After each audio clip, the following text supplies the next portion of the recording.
So one crazy thing that I wanted to mention in this whole process too is something you don't see in other sports is lower level guys training with higher level guys. You know, you don't see Tyreek Hill and you know, these NFL guys training with high schoolers, right? You don't get to see them training with them at the same day. One cool thing, you know, you got Sean Atikinson, who's a 3-1 amateur who is now training with Derek Minner today, who's a UFC fighter. He's 2-1 in the UFC. He's a very high level guy. He's got over 50 professional fights, so many submissions, and you just don't get to see that in other sports. So I think it's something that's really cool that this is going to bring out. You know, like when we're drilling one of a lower level guy training with a higher level guy, and that's just how we get better, and that's something that's so unique about our sport.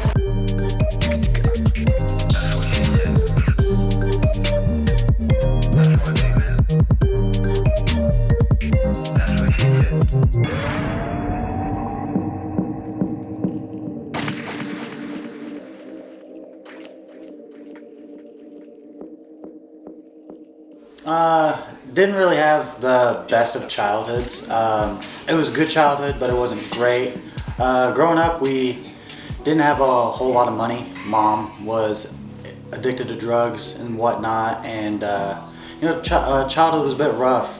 By the time I was 15, my mom had died from a staph infection. My brother had committed suicide. I'd lost a house to a house fire. It was rough, and so that always kind of, you know, lit a fire in me to always want to do better. Even though we were poor, my dad did his best to make sure that we always had enough, which kind of led me into this real blue collar mindset where if I want something, I got to work for it. So I'd always wanted to do MMA, and you know, we never had enough money for me to like really do like club sports or like any sort of sports. So when I, you know, kind of graduated high school, I was like, you know, I'm making my own money. I want to start doing MMA, and started researching local gyms. Found a couple local gyms, and then I stumbled upon Glory. I paid him first month and never looked back. In high school, I was an all-state diver. I did a little bit of club diving as well, and then I still to this day coach diving.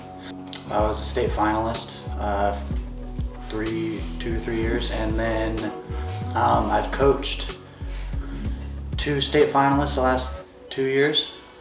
Even though they're very opposite ends of the spectrum, diving and MMA are very similar in the fact that you're out there competing by yourself. When you're on a diving board, you're competing, it's dead silent. There's upwards of a couple hundred, 200, 300 people in the room, and they're all looking at you. You know, you're more than half naked, everybody's looking at you, and it's really daunting, and it's, you know, it's this, you get this adrenaline rush because all this pressure's on you. And so with MMA, you know, even though it is a team sport, it's a very much so a singular sport because you're out there, you're competing, and if you mess up, it's on you. It's, and that's where they kind of tie together. Like, it prepared me for being able to compete in a big crowd of people and when it's just me, all eyes are on me. This time last year, I didn't have a job, I didn't have a car. Me and my girlfriend now, we had just barely started talking, and you know, I was living with my dad, and it was rough, but with MMA and, you know, the gym and surrounding myself with the team that I have, it really helped me open my eyes to a bigger goal. Because last year I had no goals. I was like, I'm a 2-0 amateur MMA fighter, and I was like, you know, I probably don't really have a big future in this. And then, you know, I started progressing and getting better, and then realizing like I could actually have a future in this sport. And then it really dawned on me like, hey, I don't want to let these people down, and I really don't want to let myself down. And so I just kicked it into gear, got a job. Actually, I have 2 jobs now, and then found this awesome place. Shout out to James Krause and Joe Wooster for hooking it up. Got a car, and then I now have an amazing girlfriend who pushes me to limits that I didn't know I had, and she is really good support for me. She keeps my head on straight. She helps me not, you know, make the bad decisions that I was making. Talk about like the difference between living in a house with these guys that have the same dream as you and the same goal as you, as opposed to, you know, it's just regular people that don't quite understand what you're doing. Well, it's a lot easier because, you know, we all have the same goal. We all have the same schedule, so we're with each other all the time. We all know what it takes. Like from every end of the spectrum, like we have Devin who is on the fast track, and we got Don who is, you know, ready to be in the UFC, and then we got Cam who's ready to be a pro, and then we have me who is a lower level amateur. So we have, you know, every level in the house, and so it makes it easier on me because I can kind of read and see what it takes and what it's going to take. And not only that, but I can get advice, and that's a big help, is getting advice on what I should do, you know, what I should eat, what you know, what choices I should make in order to, you know, kind of make the journey a little easier. When I first came into the gym, you know, I didn't know Sean much. The first time we actually got to know each other was during rolling, and I kind of picked on him the whole time. He had, you know, not a lot of knowledge on the sport yet, and it was just like, you know, and then jump forward to now, he's improved a bunch. I actually have to take him serious. I have to, you know, use my technique to get him down. I have to defend off guillotines, and, you know, so just in that year and a half it's been, he's grown, you know, just as much as anyone in the gym. Awesome living with Sean and the rest of the guys. They're just a bunch of other kids that have the same goals as me and everything, so we all bring each other up. And over the past year, Sean's just made so many, I can't do this, but you gotta give me a second. I'm sorry. I get nervous. Yeah. I don't know what to say. You like Sean? You gotta put that in there. I feel like it's probably one of the best things that me and Sean and even Devin, all of us, could have done, because it's, you just constantly, no matter if you're having a bad day, good day, whatever, like everybody's on the same goal, same path, same mindset. So you all, no matter what the situation is, you guys are all chasing that same dream. So it's like you're always in a comfortable situation here. Like you know that whatever you're going through, they're going through, and everything, you're all living the same life, chasing the same goals. So it's like outside here, I feel like all of our families kind of like maybe Devin's family is like cool and everything, but like I know like me, Sean, like our families and stuff is kind of like MMA is like, we're not pro yet, so it's like, hey, what are you doing, man? Get a job. Like, why are you doing this shit? You're getting beat up for free. And I feel like Sean living with me, Devin, Don, and everything, and seeing Devin and Don and you, like seeing everybody be successful and having like a set roadmap, set plan and everything, and having it all like kind of laid out, and have people who have done it show you, hey, it's not that hard. And these people that are saying this shit, they don't know what they're talking about. Like, I feel like it's just a way better environment. If Sean can do this, then anybody can do it, if we're being honest. But no, for real, like I feel like me and Sean, and like having another amateur, like that, like we weren't fucking high level athletes in school or nothing. Like we're just a couple of kids. Like we bring each other up. Diving is not a sport, okay? But just having like I feel like me and him are one of the same kind of. We're just two kids that took up this sport, and we're trying to make a dream happen. And me and him kind of motivate each other in that way. And I feel like that's really good for it. I guess I don't know. Right off the bat, a couple obvious things is he's a grappler. He's going to be trying to take you down. I don't think he feels comfortable striking. So you being able to put the pressure on him and just realizing that he's going to try to fit in early. Mm-hmm.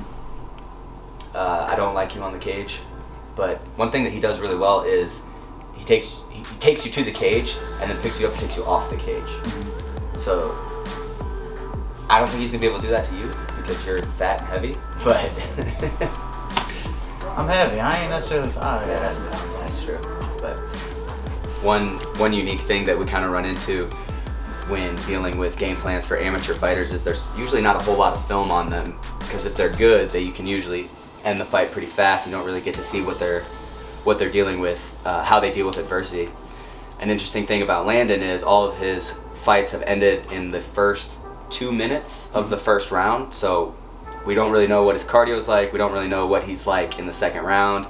and we don't really know what it's like when he deals with adversity. So I think Sean's going to be able to put that kind of stuff on him and really kind of expose what kind of a fighter he is.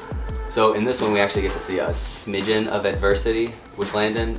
He gets taken down, or he gets pressed up against the cage. That's right. He gets hit there. As soon as he gets hit, he tries to fit in.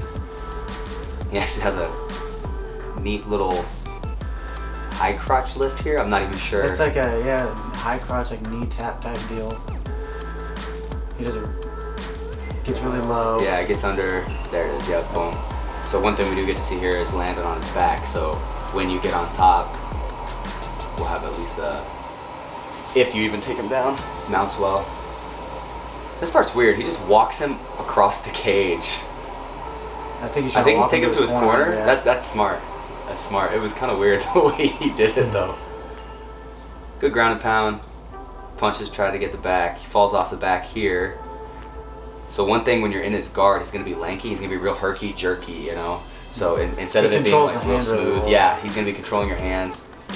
Just worry about posture. And remember, you want to strike with him, so you're not trying to keep him down. So if you do end up in his guard, just do damage. Like posture up, do damage. What's the worst thing that's going to happen is he gets back to his feet. That's where you want to be.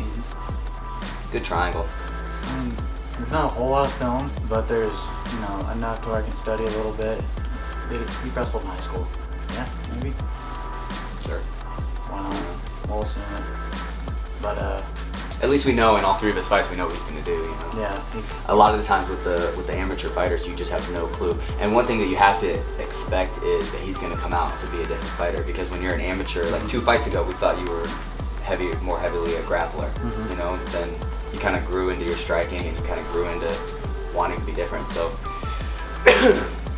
understanding that he might be different, and just you kind of got to game plan for what he's good at that you've seen, and then make those adjustments in the fight. We could make all this game plan, and we get in the fight and he comes out, he wants to knock me out with a head kick. sushi rolls. He tries. Yeah, you never know. He could come out southpaw, and you could just want to box the whole time. That's fight. Part of the fight game. Yeah, I mean, you got to make those adjustments on the fly. I definitely think that people that don't watch a whole lot of film, everybody's different. So if you feel like not watching film helps you compete, and just letting your coaches watch the film and come up with the game plan for you, that's fine.